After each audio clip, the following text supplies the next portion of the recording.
अस्सलाम वालेकुम दोस्तों, मेरा नाम है अली उमर सर हमेशा की तरह मौजूद है दाऊद और आप देख रहे हैं जिस वक्त क्रिकेट लवर अली शो क्योंकि इसको देखना है। दोस्तों लोगों से बात करने जा रहे हैं। बात करेंगे जी आज आपके साथ के बांग्लादेश की क्या अपडेट आ रही है। भाईजान लितन दास का भी बयान आया है, क्या पाकिस्तान भी जो है बांग्लादेश के साथ कहीं अपनी नैया पार तो नहीं लगवा देगा? भाई ये क्या स्टोरी है और बांग्लादेश क्या करेगा, क्योंकि 21 तारीख है कल, क्या फैसला होने जा रहा है उसके ऊपर बात करेंगे। बांग्लादेश ने वैसे रिफ्यूज किया है कि हमें कोई ऐसी वार्निंग नहीं दी गई, लेकिन खबरें हैं 21 तारीख तक की, देखते हैं जी क्या बनता है। खैर एक डेडलाइन तो होती है at the end of the day, आपने वर्ल्ड कप में तो जाना है।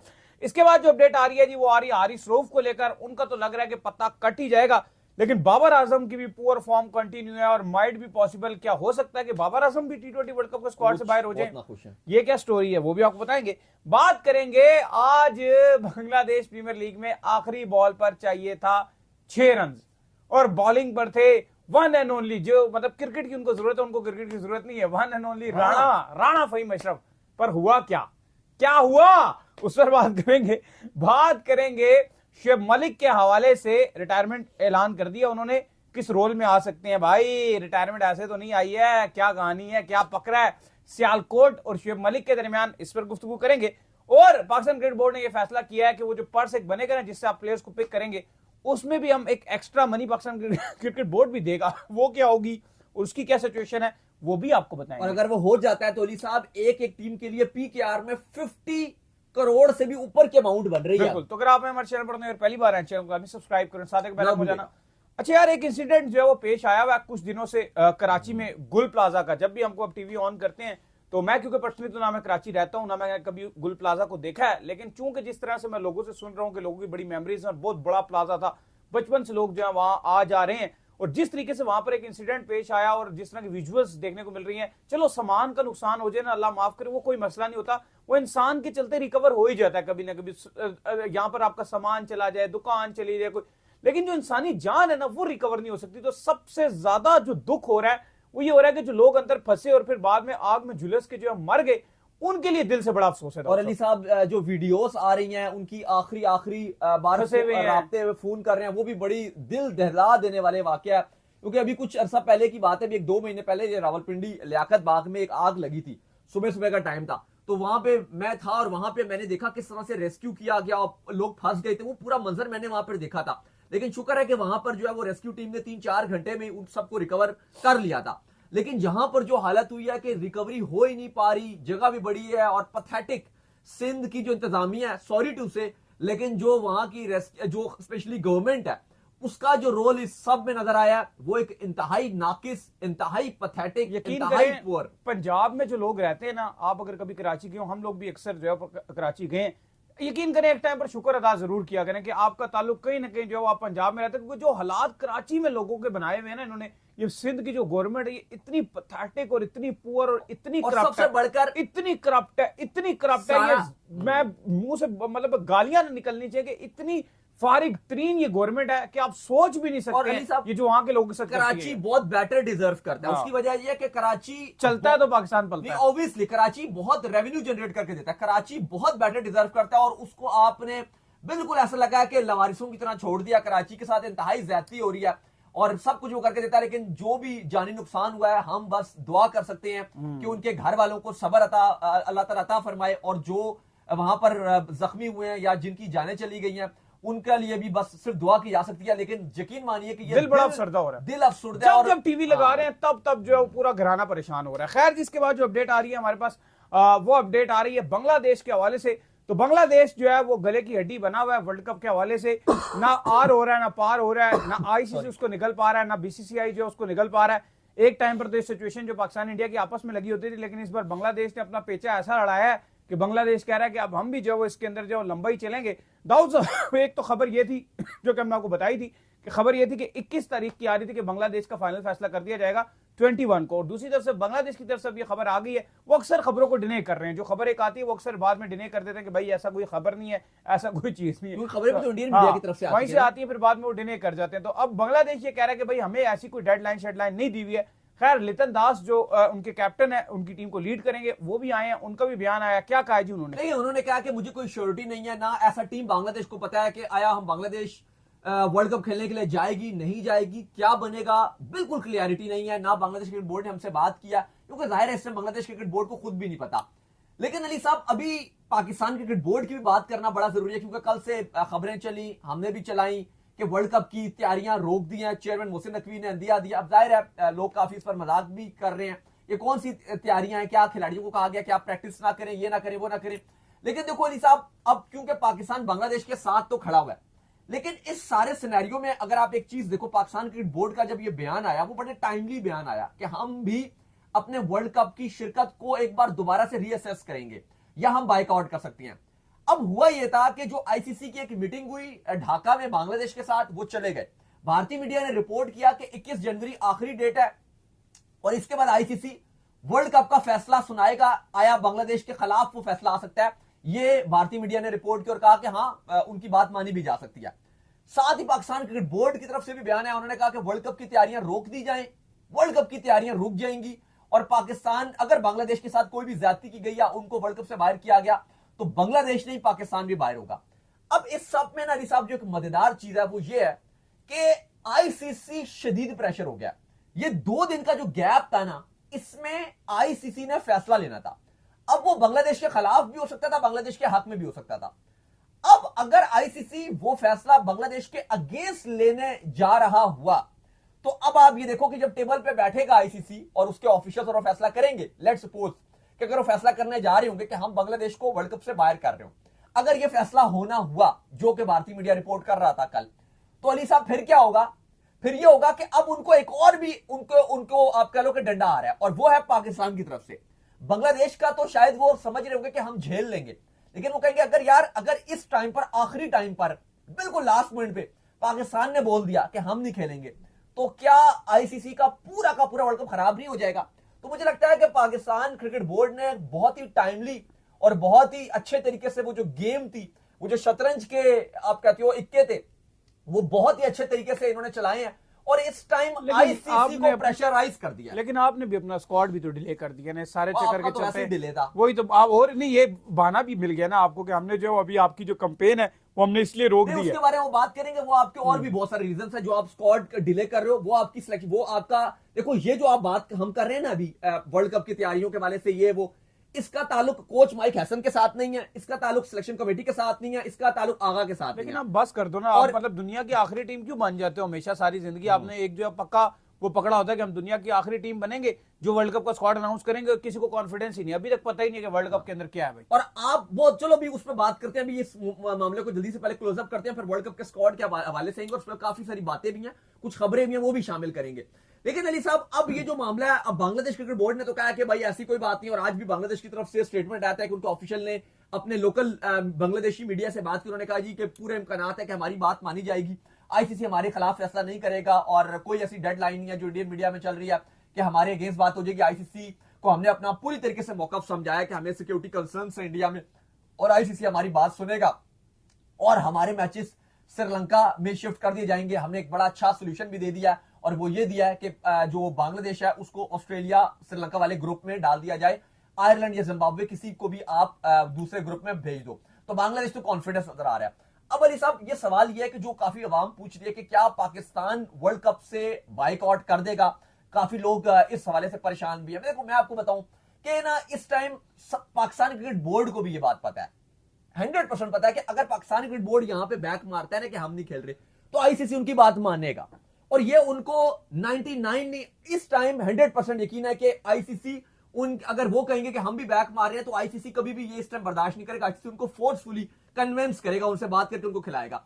तो मुझे लगता है कि इसलिए उन्होंने सिर्फ पाकिस्तान क्रिकेट बोर्ड ने एक शदीद प्रेशर बनाया है आईसीसी के ऊपर। बांग्लादेश को आप इसका क्रेडिट ज्यादा दें कि उन्होंने भी एक चाल बहुत अच्छी चली है कि उन्होंने पाकिस्तान से राब्ता भी किया है, कि उनको भी समझ आई है कि यार हमसे तो इतने प्रेशराइज नहीं हो रहे, ये ना हमें साइड लाइन ही करा दें। ये मोहसिन नकवी को आपको क्रेडिट देना पड़ेगा कि उन्होंने टाइमली फैसला किया। तो इन कामों में देखो, बाकी आप जिस मर्जी इनसे उनसे इख्तिलाफ करें, जो भी करें, लेकिन इन कामों में वो सबसे तगड़े चेयरमैन निकले हैं कि वो जब इंडिया को जो है ना एक आप कह लो कि स्ट्रॉन्ग रिएक्शन देने की बारी आती है, वो सबसे आगे खड़े होते हैं। चाहे वो एशिया कप की ट्रॉफी का मसला हो, चाहे वो पाकिस्तान को अपने बाहर ले जाकर खिलाना हो, एशिया कप करवाना हो, सारी चीजों के मसले हो, चैंपियंस ट्रॉफी, जो मर्जी हो, चेयरमैन मोहसिन नकवी ने इन कामों में बड़ा स्ट्रॉन्ग। तो मुझे लगता है कि ये एक प्रेशर बनाया गया, ये जो पाकिस्तान ने जो चाल खेली है, इससे बीसीसीआई और आईसीसी दबाव में आया है, आप जो भी बोलो, और कहीं ना कहीं अगर ये वर्ल्ड कप की पार्टिसिपेशन के ऊपर फैसला बांग्लादेश के खिलाफ आना था, तो मुझे लगता है कि अब अगर आने का एक कोई 10% 20% चांस भी था ना, तो मुझे लगता है कि अब वो नहीं होगा और आईसीसी ऐसा नहीं कर पाएगा। बेशक हम देखते हैं कि कुछ इंडियन जर्नलिस्ट कह रहे होते हैं कि जी हमें बांग्लादेश भी नहीं चाहिए, पाकिस्तान को भी निकाल दो, बांग्लादेश को भी निकाल दो। अब बात वही है कि वो फिर उनकी वैल्यू उस तरह से ही रहती है कि वो जो बड़ा मशहूर नहीं हुआ है अमेरिका, तू क्या है, हाँ कि कल हमसे अमेरिका पूछता था कि तू क्या, हम पूछती है अमेरिका अबे तू क्या, वो मीम इंडिया में बड़ी वायरल हुई होती है। तो बस वो वैसे ही है, समझ ले जो ये बोल रहे हैं। अच्छा खैर, इसके बाद जो अपडेट आ रही है वो ये आ रही है कि हारिस रऊफ का जो मुद्दा है वो कल हमने आपको खबर दी थी, लेकिन आज जो थोड़ा ट्रेंड भी बन गया है कि हारिस रऊफ जो है वो पॉसिबल तौर पर दिख रहा है कि हारिस रऊफ शायद जो है वो आपके वर्ल्ड कप स्क्वाड का हिस्सा ना हो। माइक हसन जो है वो उनको बड़े अच्छे तरीके से पहचान गए हैं। ये वो सोना है जो दूर से देखो तो चमकता है, लेकिन जब इसको हाथ में आप लोगे तो ये एकदम से जो है ना वो अपनी चमक को जो है वो गवा देता है। खबरें ये गर्दिश कर रही है कि माइक हसन जो है वो एशिया कप में जो पाकिस्तान के साथ फाइनल में हुआ उसके बाद से हारिस रऊफ से थोड़ा किनारा कशी ही इख्तियार करना चाहते हैं और वो टेक्निकल एक अपना जो है पॉइंट इसके ऊपर रख रहे हैं। और उनका ये कहना है कि जो एशियन कंडीशन है उसके अंदर हारिस रऊफ जो है उस तरह से यूजफुल नहीं है। आप बेशक जो उनको खिला खिला के जो आपने कई बार चेक कर लिया, तो इस पॉइंट को मद्देनजर रखते हुए पॉसिबल ये दिख रहा है शायद हारिस रऊफ जो अपना जगह बनाने में दाऊद साहब शायद कामयाब ना हो पाए। अच्छा, परसों वाले शो में हम ये बात कर रहे थे, बाबर आजम के हवाले से भी हम बात कर रहे थे, हारिस रऊफ के हवाले से भी, हारिस रऊफ के हवाले से कल शायद बात की थी, बाबर आजम के हवाले से हमने परसों बात की थी और ये बात की थी कि माइक हसन अभी भी आपके एक दो नाम है जिनके ऊपर वो थोड़ा सा एग्री नजर नहीं आ रहे, उनको लग रहा है कि तब्दीली होनी चाहिए। अब देखो साहब, पहली एक बात तो ये है कि मैं और आप कल भी एक बात डिस्कस कर रहे थे और वो मैं दोबारा रिपीट करूंगा, वो ये बात थी कि अगर आप फैसला लेना ही है आपने, खवा वो हारिस रऊफ को आप बाहर करना चाह रहे हो, आप उस्मान तारिक को लाना चाह रहे हो, बाहर करना चाह रहे हो, तो किस बात का इंतजार है? कोई मैच तो है नहीं आपका, अभी कल परसों तरसों मैच तो है नहीं, वो आपने अनाउंस करना है और ऑस्ट्रेलिया की सीरीज का एक ही मैच होगा तो दूसरे मैच पे तो आपकी डेडलाइन खत्म हो जाएगी। तो वो तो है नहीं कि आप ऑस्ट्रेलिया की सीरीज का वेट कर रहे हो, तो आप वेट किस बात का कर रहे हो जो आप स्क्वाड अनाउंस नहीं कर रहे? अगर हारिस रऊफ अच्छे नहीं है तो वो रातों रात, अगर वो बुरे कैसे हो जाएंगे, अगर वो आप कह लो कि अच्छे हैं, और अगर वो बुरे हैं तो रातों रात अच्छे कैसे हो जाएंगे? जो आपको फैसला लेना है वो आपको लेना है। इस टाइम जो आज भी और कल भी रिपोर्ट लगातार हो रहा था, कल भी हम इस मुद्दे पर हमने काफी बात की थी हारिस रऊफ के हवाले से कि पाकिस्तान क्रिकेट बोर्ड की सिलेक्शन कमेटी ये बात कर रही थी, स्पेशली कोच माइक हसन इस बात से बात कर रहे थे, इवन आकिब जावेद तो फिर भी थोड़ा सा पुश करते रहते हैं हारिस रऊफ को, लेकिन उन्होंने ये कहा आपके कोच माइक हसन ने कि हारिस रऊफ की परफॉर्मेंस को हम दोबारा से एक बार देखेंगे वर्ल्ड कप के स्क्वाड में लाने के लिए। अभी जो आईसीसी को 15 नाम भिजवाए हैं पाकिस्तान क्रिकेट बोर्ड की सिलेक्शन कमेटी ने, उसमें हारिस रऊफ का नाम है और वो बड़ी जिम्मेदारी से हम आपको बता रहे हैं, उसके अंदर नाम है। लेकिन 31 जनवरी तक पाकिस्तान अपना स्क्वाड तब्दील कर सकता है, वो तो पाकिस्तान ने नाम भिजवा दिए, लेकिन अभी जो आप कह लो कि मीटिंग्स चल रही है, क्योंकि एक दो नाम है जैसे उस्मान तारिक के हवाले से काफी लोग बात कर रहे हैं, हमने भी सोशल मीडिया में इधर उधर बड़ा ट्रेंड बनाया हुआ है, टीवी पे शो होता है वहां पे भी हमारी ये उस्मान तारिक के लिए बात करते हैं, हर जगह हम भी बात कर रहे होते हैं, तो उस्मान तारिक का एक प्रेशर तो बना है। न्यूज पे अक्सर जो आजकल हमारा शो आ रहा होता है टीवी पे। तो अब अली साहब इंपॉर्टेंट चीज ये रह गई है कि उस्मान तारिक को अगर अब टीम मैनेजमेंट भी सोच रही है, सिलेक्शन कमेटी भी उनको डालना है, अब उसके बदले आपने तो 5 फास्ट बॉलर अपने स्क्वाड में रखे हुए हैं, अब मसला ये आ रहा है कि आपको एक फास्ट बॉलर कम करना पड़ेगा। तो जो कोच माइक हसन है उन्होंने कहा है कि आप बेशक नसीम शाह को भी रख लीजिए, क्योंकि कोच माइक हसन थोड़ा सा नसीम को सपोर्ट करते हैं। अब वो मुझे नहीं पता कि इस्लामाबाद यूनाइटेड की तरफ वजह से उनका थोड़ा सा झुकाव रहता है या पता नहीं क्या रीजन है, लेकिन वो भी T20 में खैर इतने यूजफुल नहीं है। लेकिन आपके कोच की मैं बात कर रहा हूं कि वो थोड़ा सा उनको पुश करते हैं। तो माइक हसन ने हारिस रऊफ के हवाले से कहा है कि अगर कोई फास्ट बॉलर की जगह नहीं बनती, करंटली अगर आपको फास्ट बॉलर कोई बाहर करना है और आपको उसकी जगह स्पिनर को एक्स्ट्रा ऐड करना है, तो वो जो पहला बाहर होगा वो हारिस रऊफ बाहर होगा, क्योंकि सलमान मिर्जा, नसीम शाह और शाहीन ये सारे हारिस रऊफ से बेहतर है, क्योंकि हारिस रऊफ क्लिंच मूवमेंट पे एशियन कंडीशन पे अच्छा नहीं करते, डिस्पाइट कि वो बहुत अच्छा कर रहे हैं अपना बिग बैश में। अली साहब बाबर में बात करते हैं, लेकिन पहले मैं थोड़ा सा आपको बताऊंगा जो आज मैच खेला गया बिग बैश का, सिडनी सिक्सर्स और पर्थ स्कॉचर्स का, जो कि क्वालिफायर था, जो जीतेगा वो ग्रैंड फिनाले के लिए क्वालिफाई कर जाता, और पर्थ क्वालिफाई कर गई फाइनल के लिए और बाबर आजम की टीम हार गई। बहुत आसान मैच था बाबर आजम की टीम के लिए, क्योंकि पर्थ ने सिर्फ 147 रन बोर्ड पे लगाए थे और पूरी तरीके से जो मैच था वो सिडनी सिक्सर्स के हाथों में था, क्योंकि इतने दो काबिल भरोसा बल्लेबाज स्टीवन स्मिथ और बाबर आजम इनके ओपनर थे।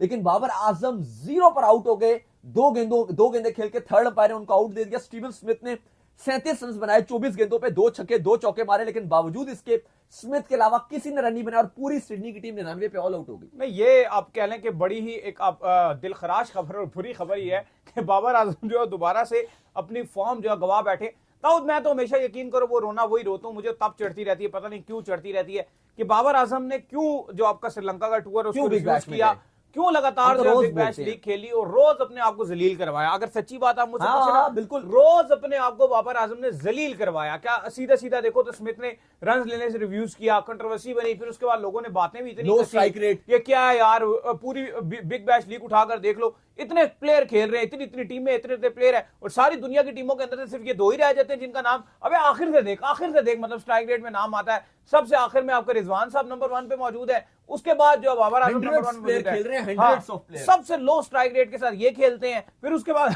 सबसे कम रन बनाने की बारी आए ये मौजूद होते हैं। बाकी जो स्मिथ है जिनकी अभी जगह ही नहीं करंट ऑस्ट्रेलियन टीम में, वो आगे रन बना रहे हैं, वो आके जो सेंचुरियां मार रहे हैं, वो पता नहीं क्या क्या कर रहे हैं। और यहां पर अगर आप इनको देख लें तो ये जनाब जो है वहां पर 0-0 बनाकर जो आउट हो रहे हैं, मैं यकीन करो, मैं ईमानदारी से ये बात कह रहा हूं कि ये जो परफॉर्मेंसेज है, ये जो कॉन्फिडेंस है, ये रिफ्लेक्ट करेगा आपके वर्ल्ड कप स्क्वाड के अंदर। और जब जब आप एज अ क्रिकेटर आप रन्स नहीं करते, आपका कॉन्फिडेंस गिरता ही गिरता है। और अगर आप ये रन्स बाय कदम ट्रॉफी में कर रहे हो, आप किसी लोकल टूर्नामेंट में रन कर रहे हो, वो भी आपको फायदा दे देते हैं। और वो तो कंडीशन का भी कितना फर्क है। लेकिन खैर अली साहब, चलो बिग बैश में तो 0 पे आउट हो गए, रन नहीं बन रहे, चलो वो फिलहाल अभी हम बिग बैश को अब हटा दें। भजन मुद्दा ये आ गया ना कि वर्ल्ड कप स्क्वाड मुंह पर है और खबरें अब ये आ रही कि शायद बाबर भी रोले में आ जाए। अब बात ये है कि आपका जो स्क्वाड है जिसके आपने नाम आपने नाम तैयार करने, अब सवाल यहां पर ये भी है ना कि बाबर आजम की भी अगर हारिस रऊफ को बाहर किया जा रहा है तो कोच तो आपके बाबर आजम से भी खुश नहीं है। लेकिन जो हमें जरा मेरे बता रहे हैं कि बाबर आजम 15 रुकनी स्क्वाड में तो शायद अपनी जगह बनाने में कामयाब रहेंगे, उनके लिए वो मसला नहीं बनेगा। लेकिन बाबर आजम जैसे स्टेटस के जो प्लेयर है, 11 के हवाले से खबरें ये हैं कि जो कोच माइक हैसन और सलमान अली आगा, शायद बाबर आजम पहली 11 में फिट नहीं। अच्छा, आगा ने प्रायोरिटी दी नेशनल ड्यूटी को, मतलब प्रायोरिटी क्या दी उनको, तो खैर लीग का कॉन्ट्रैक्ट नहीं मिला, उन्होंने खेलनी थी नेशनल ड्यूटी, वो कैप्टन थे। एक बात वैसे कर रहा हूं, मतलब कंपैरिजन कर रहा हूं, उसमें हुआ ये कि नेशनल ड्यूटी के करते करते वो पूरे पाकिस्तान के तीसरे नंबर के फेवरेट बैट्समैन बन गए। बाबर आजम जो बिग बैश लीग के अंदर गए, बड़े स्टेटस के साथ बाबर होता रहा, ये वो सारा कुछ चलता रहा। अब खबरें, अब आपस में ये कॉन्फ्लिक्ट आ गया, भाई टीम में भी सारे अब ये चक्कर में आ गए, भाई तीसरे नंबर की तो स्पेस ही आगा की बनती है। यहां पर जबरदस्ती है, बाबर को क्यों घुसाओगे? 12 गेंदों में 45 मार दिया उसने, और जो इनिंग उस दिन आगा ने खेली, बाबर ने अपनी पूरी जिंदगी में इस तरह की इनिंग नहीं खेली। लेकिन चलो अब अली साहब जो खबर है वो उस पर चले बात करते हैं, बाकी तज्जिया तो हम बात कर ही रहे हैं। लेकिन जो खबर है वो ये आ रही है कि जो पाकिस्तान का स्क्वाड है उसमें हारिस रऊफ के नाम पर तशवीश पाई जा रही है। अभी ऐसा नहीं हो गया कि उनको वर्ल्ड कप के शॉट से बाहर कर दिया, ये मैं आपको क्लियर कर दूं पहले कि ऐसा नहीं हो गया कि फैसला कर लिया। ये कोच माइक हैसन थोड़ा सा इस पर उन्होंने अपनी राय दी और आपको मैंने अंदर की बात भी बता दी कि एक स्पिनर को अगर एंट्री मारनी है, क्योंकि हम बड़ा क्रिटिसाइज करते हैं कि आपने 6 फास्ट बॉलर स्क्वाड में रखे हुए हैं, तो जब इन्होंने दोबारा से स्क्वाड को देखा है और मीटिंग उस पर चली है तो बात यही हुई गई कि अगर एक स्पिनर को एक्स्ट्रा डालना है तो एक फास्ट बॉलर को बाहर करना पड़ेगा। तो उसमें क्या नसीम को बाहर किया जाए, क्या सलमान मिर्जा को बाहर किया जाए? तो उसमें कहा गया कि नहीं, इनमें अगर बाहर करना चाहिए तो पहले हारिस रऊफ को बाहर करना चाहिए क्योंकि उनकी इतनी अच्छी फॉर्म नहीं है। ये बात थी। बाबर आजम के हवाले से आपको बता दिया कि उनकी अब पहली 11 में जगह नहीं बनती और अगर 11 में बन भी रही है तो नंबर 3 पे तो आगा को प्रेफरेंस मिलेगी। और शायद से ये कोच माइक हैसन और आपके कप्तान सलमान अली आगा दोनों इस बात पर रहेंगे कि आपकी जो सलमान अली आगा कप्तान है वो उनकी जगह बनती है नंबर 3 पे। ये बाबर के लिए पहली मुश्किल आ गई है क्योंकि फखर जमान भी है, उनको भी 11 में एडजस्ट होना है। दूसरी अली साहब खबर यह है कि अब आपका जो स्क्वाड है उसकी फाइनल कहा जा रहा है कि मीटिंग उसको मराहिल में बात की जा रही है और कहा जा रहा है कि अब उसको हतमी शक्ल दी जाएगी। लेकिन बहुत डिले, आप जो भी बोलो कि वो वर्ल्ड कप के वो बांग्लादेश की वजह से वर्ल्ड कप की तैयारियां रोक दी, ये कर दी वो कर दी, लेकिन मैं समझता हूं कि इतना स्क्वाड डिले करना, ये सबके ऊपर प्रेशर डालना है। आपके प्लेयर्स को एटलीस्ट क्लियर कट होना। जब आप चलो एक एग्जांपल ले लो, हारिस रऊफ का आपने नाम चलाया आज कि हारिस रऊफ की स्लॉट जगह पक्की नहीं है, अभी हम दोबारा रीअसेस कर रहे हैं कि उनकी जगह बनती है 11 में कि नहीं बनती। अब आप मुझे बताओ, अगर आपने हारिस रऊफ को रख लिया तो आपने प्लेयर का कॉन्फिडेंस खराब नहीं किया। उस्मान तारिक को आपने पहले कहा हम इसको स्क्वाड में नहीं रख रहे, अगर आप बाद में उस्मान तारिक को एंड में ले आते हो, कॉन्फिडेंस खराब नहीं किया। वो यार जो करना है तो कर लो। और मुझे एक और बात का जवाब दे, श्रीलंका की सीरीज में आपने उस्मान तारिक को एक मैच भी नहीं खिलाया, कितनी ज्यादती किया आपने, एक मैच नहीं खिलाया। अगर आपको ये पता था, प्लान में नहीं आपको एक बात पता था अली साहब कि इब्रार 15 रुकनी में 100% है, तो यार फिर आप उस्मान तारिक को खिला लेते ना। नहीं, प्लान में अच्छा, नहीं है प्लान उस्मान में तारिक नहीं है, को। आपने ये बात किया। वसीम जूनियर भी प्लान में नहीं है।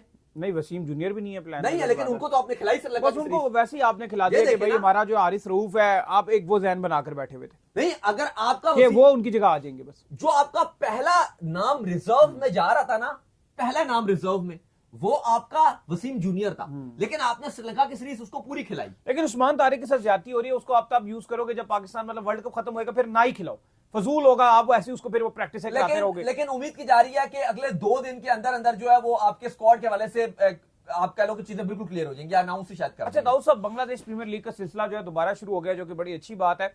खबर यह है आज के आज आखिरी बॉल थी, 6 रन जो है वो चाहिए था। राणा फहीम साहब जो है वो बॉल कर रहे थे, बॉलिंग एंड पे राणा फहीम अशरफ साहब मौजूद थे। बैटिंग पे इंग्लैंड के allrounder Chris Woakes, proper allrounder भी नहीं है, ठीक है, ज्यादा बॉलिंग साइड पर है, बैटिंग साइड कम ही है उनकी, वो मौजूद थे। आखिरी बॉल थी, 6 रन चाहिए था। राणा ने भागना शुरू किया, क्रिस वॉक्स ने बल्ला मारना शुरू किया, राणा ने बॉल डाला, क्रिस वॉक्स ने 6 मारा। उनकी टीम जो मैच जीत गई। तो राणा, जिनको क्रिकेट की जरूरत नहीं, क्रिकेट को राणे की जरूरत है, वो आखिरी बॉल पे 6 भी खा गए भाईजान। देखिए बड़ी अफसोस की बात है, क्योंकि रंगपुर राइडर्स और साइलेंट टाइटंस का मैच खेला जा रहा था, और हुआ ये कि बहुत लो स्कोरिंग मैच था। पहले रंगपुर राइडर्स ने 111 रन बनाए 9 विकेट के नुकसान पे। क्रिस वोक्स की बड़ी अच्छी गेंदबाजी देखने को मिली, 4 ओवर में 15 रन देके 2 खिलाड़ी आउट किए। लोकल बॉलर है, उन्होंने भी अच्छी बॉलिंग की, 4 विकेट्स उनको भी मिले। अलबत्ता क्रिस वोक्स ने अच्छी बॉलिंग भी की थी, 2 आउट किए थे 15 रन देके 4 ओवर्स में। अब जब आपकी साइलेंट टाइटंस जो है वो जब बैटिंग कर रही थी अली साहब, तो आखिरी ओवर फहीम अशरफ को दे दिया गया। लास्ट बॉल पे वो छक्का खा गए, लो स्कोरिंग मैच में कवर्स के ऊपर से उनको छक्का मारा, और उसके बाद बांग्लादेश में एक माहौल बन गया, एक समय बन गया। मेरा सवाल अली साहब आपसे यह है कि पाकिस्तान के बॉलर्स का वो जो डेथ ओवर का मसला है वो कब खत्म होगा? हारिस रऊफ डेथ ओवर्स में मार पड़वा रहे हैं, मार खा रहे हैं, फहीम अशरफ क्लूलेस रहते हैं, शाहिन शाह अफरीदी डेथ ओवर्स में फंस जाते हैं। आपके पास डेथ ओवर का भी हम दोनों बात कर रहे थे कि शायद से डेथ ओवर में एक जमान खान ही हमें नजर आता है, लेकिन उसका भी मसला कि वो फिर शुरू में ओवर नहीं डाल सकता। तो डेथ ओवर्स में कौन बॉलिंग डालेगा? भाई डेथ ओवर के अंदर जो है वो बॉलिंग जमान खान साहब डाल सकते हैं, लेकिन वो आखिरी 2 ओवर ही डाल सकते हैं, पहले 2 ओवर वो नहीं डाल सकते। डेथ ओवर का मसला पाकिस्तान का कोई खत्म शतम नहीं हुआ। ना हारिस रऊफ को डेथ ओवर के ओवर्स करने आते हैं, ना शहनशाह अफरीदी को डेथ ओवर के ओवर्स करने आते हैं। बड़ा ही मुश्किल है आपके लिए वो डेथ ओवर्स के जो ओवर है वो करना। खैर, इसके बाद जो अपडेट आ रही है जो हमारे पास, वो आ रही है शुएब मलिक के हवाले से, और अपडेट ये आ रही है कि शुएब मलिक ने जो रिटायरमेंट का फैसला कर लिया है। अभी मैं इनसे यही बात कर रहा था कि शुएब मलिक साहब अभी तो नई दुल्हनिया लेकर आए थे, और वो ये कह रहे थे कि मेरी दुल्हनिया ये चाहती हैं कि मैं जो जितनी क्रिकेट खेल सकता हूँ वो मैं खेलूं।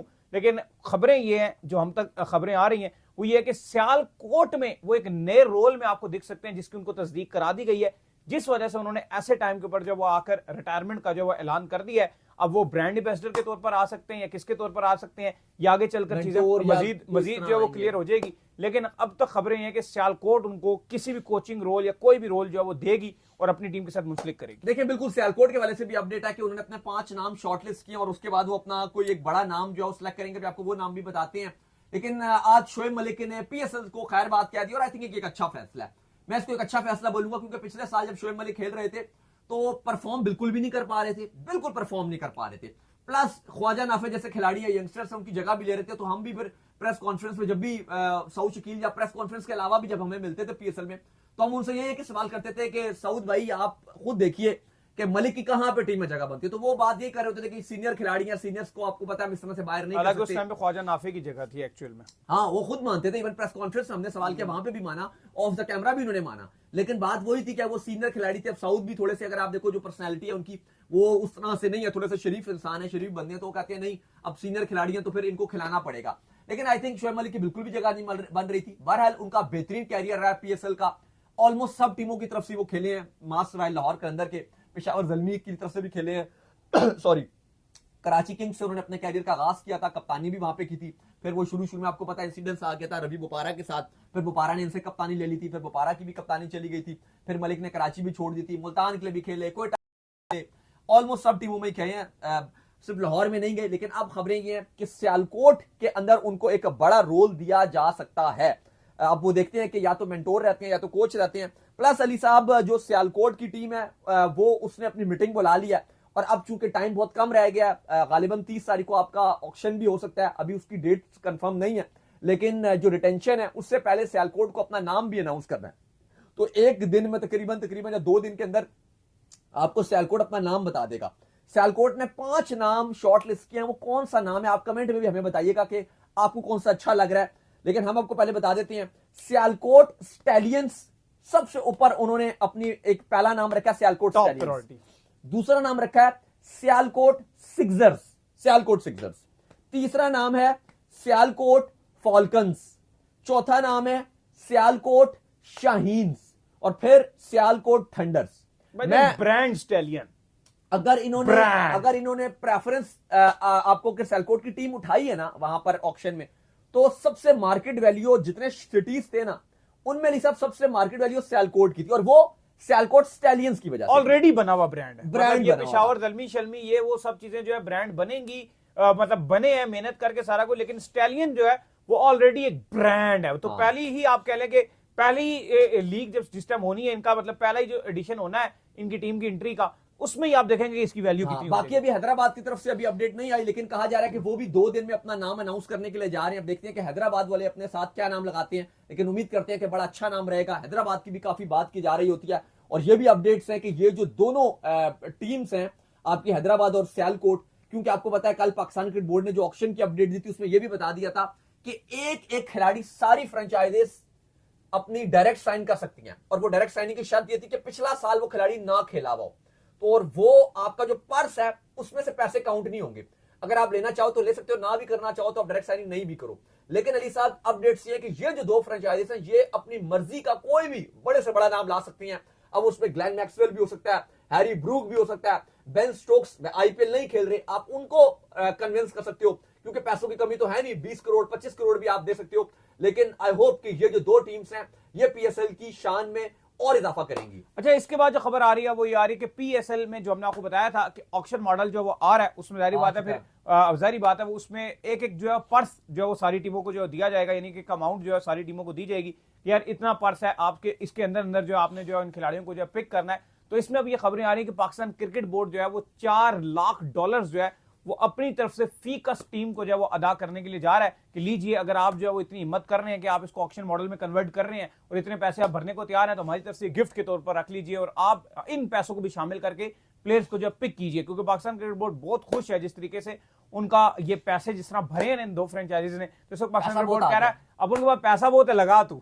देखिए ये बड़ी एक अच्छी खबर है, क्योंकि पाकिस्तान क्रिकेट बोर्ड ने जो अपना आप कह लो कि पर्स था कल अनाउंस कर दिया था कि हर टीम को $1.6 मिलियन खर्च करने होंगे।